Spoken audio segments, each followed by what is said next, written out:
మా పూజ కదండి, పూజ చేసాం. ఎందుకంటే ఈ పూజ విధానం ఎందుకు పెట్టానంటే, నేను పూలు చూసారా, అది లిల్లీ చెట్టు అండి. ఒక చెట్టుకి వారం పైన ఉంటున్నాయి. దేవుడి దగ్గర పెట్టినా కూడా 4-5 రోజులు ఉంటున్నాయి దేవుడికి అట్లే పాడవట్ల. అందుకని ఈ పూలు పెంచితే మనకి బాగా ఉపయోగపడతాయి. మనం ఏ పూలైనా పక్కన ఒకరోజు పెట్టగానే ఒక రోజుకు వాడిపోతాయి.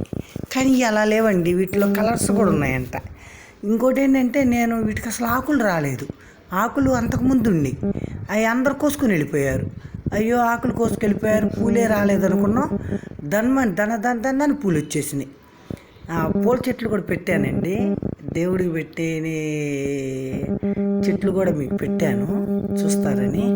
బాగున్నాయి పూల చెట్లు. ఈ చెట్లు దేవుడికి పెట్టుకోవాలి. ఇంకోటి ఏంటంటే, ఒక్కొక్క ట్రిప్కి 8, 9, 10 పూలు అలా కాస్తున్నాయి. నేను ఒక్కొక్క కొమ్మకి 2-3 కాస్తున్నాయి. అందుకే నా చెట్లు కూడా మీకు పెట్టాను, చూడండి బాగున్నాయి.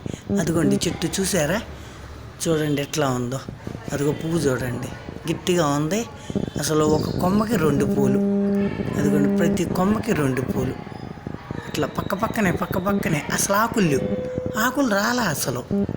లోపలైతే దుంప నుంచి వచ్చినాయి ఆకులే.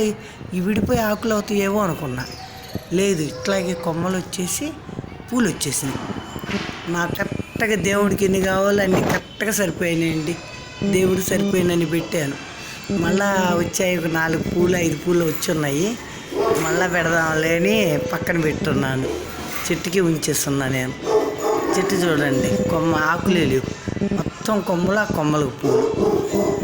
ఇంకా ఆకులు ఉంటే ఇంకా బాగుంటాయి. ఆకులంతా అసలు ఈసారి ఆకులతో చూపిస్తాను.